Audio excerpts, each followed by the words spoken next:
আপনাদেরকে একটা গল্প বলি, একটা সুদখোরের গল্প। একটা লোক অনেক টাকা পয়সার মালিক, সুদ খায় আর কি, অঢাল টাকা পয়সার মালিক। তো এর অনেক চিন্তা ভাবনা হজে যাইব, কিন্তু সুদের টাকা তো হজে যেতে পারবো না। তো একটা লোক বলতেছে যে আপনি হজে যাবেন, আপনার তো সব সুদের টাকা, আপনি কেমন হজে যাবেন? আমি তো এটাই চিন্তা করতেছি রে, আমার তো হজে যাওয়ার মতো টাকা নেই। আমি অনেক টাকার মালিক, কিন্তু আমার তো হজে যাওয়ার মতো টাকা নেই। আমি তো সব টাকা হারাম কামাইছি, শুধু একমাত্র আমার বাপ দাদার একটুখানি ভিটারা আছে, এটা আমার বাপ দাদার, এটা আর আমার হারামের টাকা না। যদি কোনো সময় যাই, তাহলে বিড়াটা বেঁচে গেছি। তো এই লোকের কথা শুন না, ওই লোকটা মনে মনে ভাবলো যে আপনার অঢাল টাকা পয়সা, ধন সম্পদ, টাকা পয়সা, অভাব নাই, আপনি টাকার লেগে হজে যেতে পারতেছেন না। এই টাকার মূল্য কি? কিসের মূল্য?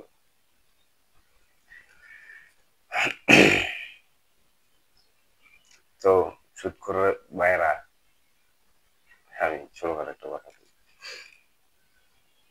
আপনি সুদ খেয়ে ধন সম্পদ, টাকা পয়সা অনেক কামাইছেন, অনেক কামাইতেছেন, আপনার টাকার কোনো হিসাব নাই, আপনার অঢাল টাকা পয়সা, কিন্তু আপনার সম্মান আছে একটা।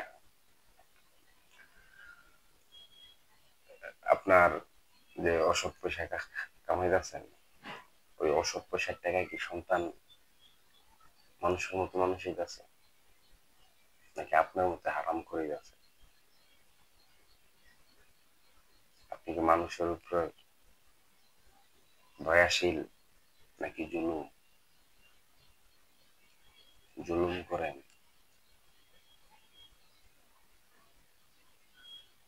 এসব টাকা পয়সার কোনো দাম নাই। আপনি হারাম টাকা কামাইবেন, সমাজের কাছে আপনি হারাম খোর থাকবেন, কি লাভ? কি লাভ এই টাকা পয়সা কামাই? হ্যাঁ, আপনি যে অসৎ পয়সা টাকা কামাই যাচ্ছেন, পরিবারের জন্য তো কামাই যাচ্ছেন। পরিবার কি আপনার এই দায় নিব? আপনার এই পাপের বলে কি পরিবার নিব? জিজ্ঞেস করে দেখেন তো, যে আমি যে অসৎ পয়সায় সুদ খাইয়া, মানুষের টাকা মাইরা, মানুষের জায়গা জমি মাইরা, আপনি যে টাকাগুলা কামাই গেছি, তোমরা কি আমার পাপের দায়ভার নিবা? জিজ্ঞেস করেন, আপনার বউরে জিজ্ঞেস করেন, আপনার সন্তানকে জিজ্ঞেস করেন, আপনার মারে জিজ্ঞেস করেন, আপনার বাবারে জিজ্ঞেস করেন, জিজ্ঞেস করেন যে তোমরা কি আমার পাপের দায়ভার নিবানি? তারা কি বলে শুনেন। যদি না নেয়, আপনি কার জন্য টাকা কামাইবেন? কেন আপনি অসৎ পয়সা টাকা কেন কামাইবেন? সুদ খেবেন কেন? আপনার দায়ভার তো তারা নিতেছে না, আপনি কার জন্য টাকা কামাইবেন? আপনি যে টাকা কামাইতেছেন, এই দুনিয়াতে আপনার কিছু নাই, না আছে সম্মান। মানুষের টাকা পয়সা তো সবকিছু না। সম্মান আছে আপনার? নাই। ও আপনার চিপা চাপার কোনা চেকানা চানা চেকানা গিয়ে কি করতেছেন? সুদের টাকা চেয়েছেন যে আজকের হাদিয়াটা দিয়ে যা, বুক কুলাই ধরতে পারতেছেন না। লাভ কি? আপনি জানেন, আপনি এটা তো জানেন যে সুদখোরের একদম ছোটখাটো জিনা, মানে ছোটখাটো শাস্তি মায়ের সাথে জিনা করা। এটা জানেন? সুদখোর, সুদখোরের বাচ্চারা এটা কোনো সময় ভাবছেন? একটা মিনিটের জন্য কল্পনা করছেন যে আপনি সুদ খাইতেছেন? সুদখোরের ছোটখাটো শাস্তি মায়ের সাথে জিনা করা, এটা কোনোদিন ভাবছেন? আপনি কোনোদিন ভাবছেন আপনার মা আপনার সামনে ওই অবস্থায়, আপনার গর্ভধারিণী মা আপনার সামনে ওই অবস্থায়, কোন সময় ভাবছেন?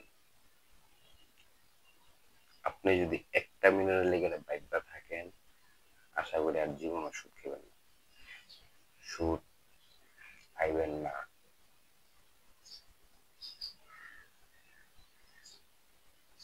যারা সুদ খান, সুদ ছেড়ে দেন, ভালো মানুষ হন, সমাজের জন্য কাজ করেন, মানুষের সহায়তা করেন, আপনার যতটুকু থাকে ততটুকু করেন।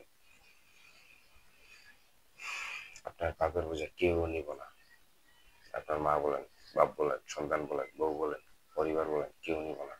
আপনার হিসাব আপনাকে দিতে হইব। দিতে হইব, এই দুনিয়া কিচ্ছুই না। মরা তো যাবেন। 2 মিনিট ভাববে দেন তো আপনি মারা গেছেন, বা 2 মিনিট পর আপনি মরে যাবেন, আপনি জানেন না। কিছু বুঝছেন? ভাবেন। আর আপনি যদি এই বিষয়টা দায়িত্ব থাকেন, তাহলে ভাই সবকিছু ছেড়ে দেন, মানুষের মাফ করে দেন। যার কাছে টাকা পয়সা করে মাফ করে দেন। মানুষের সাথে যাদের কাছে জুলুম করছেন সবার কাছে মাপ চান, মাপ চাই নেন ভাই। কারোর সাথে জুলুম করেন না। আর সুদ খাইয়েন না। ভাবেন যে সুদ করার পরিণাম কি হতে পারে। কয়দিন বাঁচবেন? এই দুনিয়া কিছুই না ভাই। 50 বছর, 70 বছর, 80 বছর মানুষের লোক জুলুম করে যাবেন, নিজের ক্ষমতা দেখাইবেন, সবকিছু দেখাইবেন, মরে গেলে কি হবে? নিয়ে যাবেন ধন সম্পদ কবরে? পারবেন না। ধন সম্পদ কবরে যাইব না, আপনার বাপ মায়ের কবরে ঢুকাই দিব না, কিচ্ছু যাইব না। তখন কিন্তু হিসাবটা আপনার হইব। ঠিক আছে? ভালো থাকবেন। এটা ভিডিও আরেকটা আইব।